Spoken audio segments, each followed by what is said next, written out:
Hi, my name is Mark Biernot. I'm a monetary economist, and in this video, I want to talk about the 2024 U.S. election in the context of the geopolitical conflict in Ukraine and Russia.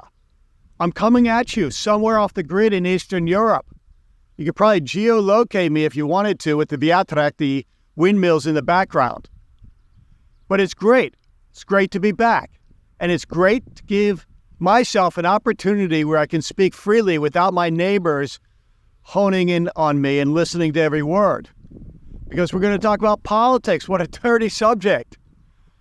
The election in 2024 is coming up, and a lot of people have asked me, what is going to be the impact?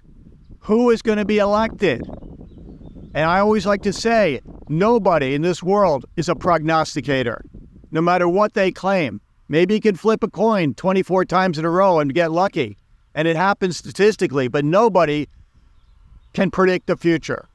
In the economic language, there's too many endogenous but exogenous variables that come into play and turn into endogenous variables that you don't even account for. We can't even predict the weather 3 days in advance.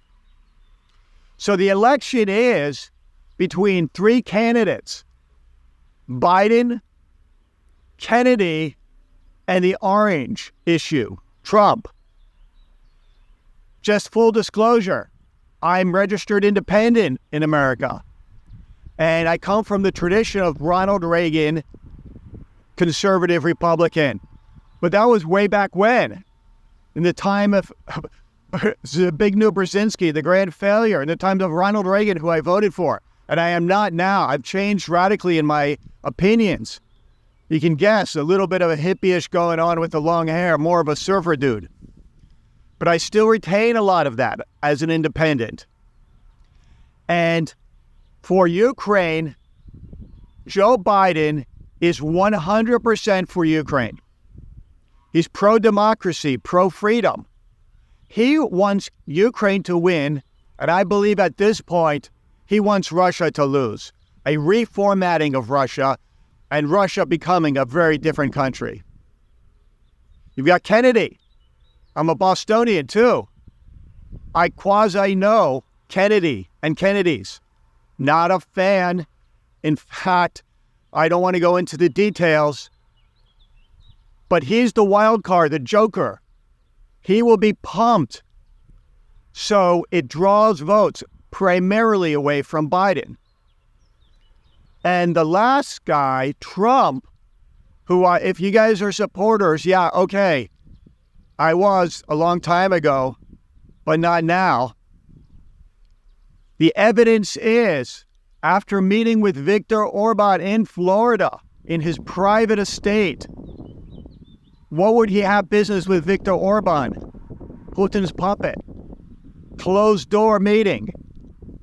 After praising Putin and other world dictators. And after delaying the Ukraine aid, which costs how many lives? You can say directly or indirectly.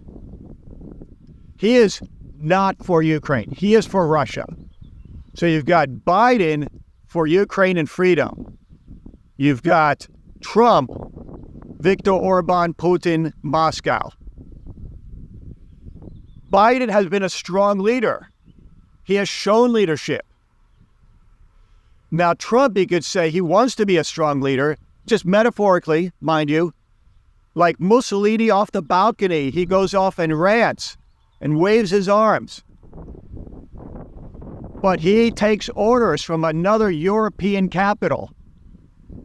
Implicitly. Maybe not directly. But it appears that way in terms of foreign policy. And Moscow is waiting for him to win because he has stated he's going to cut the aid. He's spoken disparagingly about Zelensky. In many ways, I'm not going to repeat. And he says he's going to turn it into a loan or this and that, put up tariffs and walls and boundaries. Reminiscent of Smoot-Hartley right before the Great Depression. He is for Moscow. Biden is for Ukraine. As it looks now across the geopolitical landscape, Biden might win the popular vote And that's certainly what, Peter Zion is predicting. He always refers to his tea leaves. However, it's the Electoral College we have in America. Well, actually, I'm not in America right now, and might not be for a while, which I always thought strange, the defenders of the Electoral College, because if you have the popular vote going one way and the electoral going the other, that's the opposite of democracy. You choose the person who gets the least votes. The Electoral College might go to Trump. Even if you take the swing states, and it's debatable what is a swing state now because you can't trust the polls, or you can trust them, but they're not fully accurate. You could say Michigan and Wisconsin are the keys. You could throw in there Minnesota. Pennsylvania used to be, Biden territory, but it looks like it's Trump and not really swing.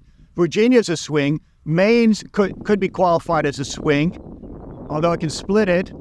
Arizona, maybe Nevada. Florida used to be a swing, but it looks like DeSantis' land is pure Trump territory. Wrote my representatives. Initially, they were coming up very pro-Ukraine, and then MAGA got to them.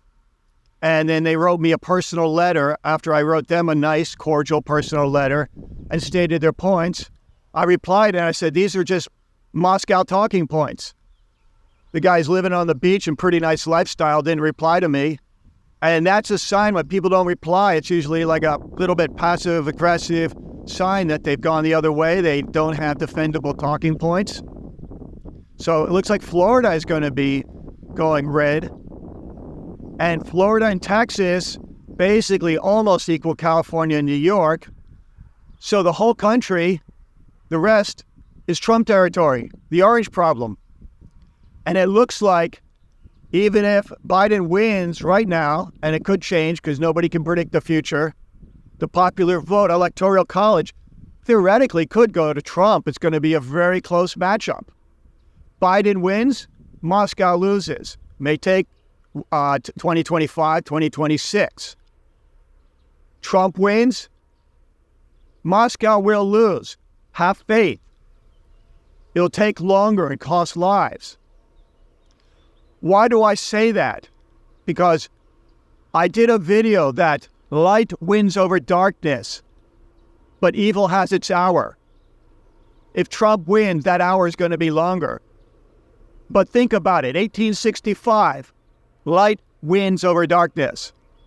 1945, light wins over darkness. 2025, it could be the year that light wins over darkness, or it could be delayed. So a lot of people are saying, well, my state's going to go this way or that way. I'm not even going to vote, or I don't like the candidates. I'm going to tell you one thing, no matter what, even if it's a 99-1 long shot, I'm going to vote, and I hope you do too. You vote your conscience. Everybody's got their issue. And in this election, my issue switched, obviously, for obvious reasons. I am going to vote for Ukraine. I am going to vote for freedom. I believe making the world a better place is the top priority of this world.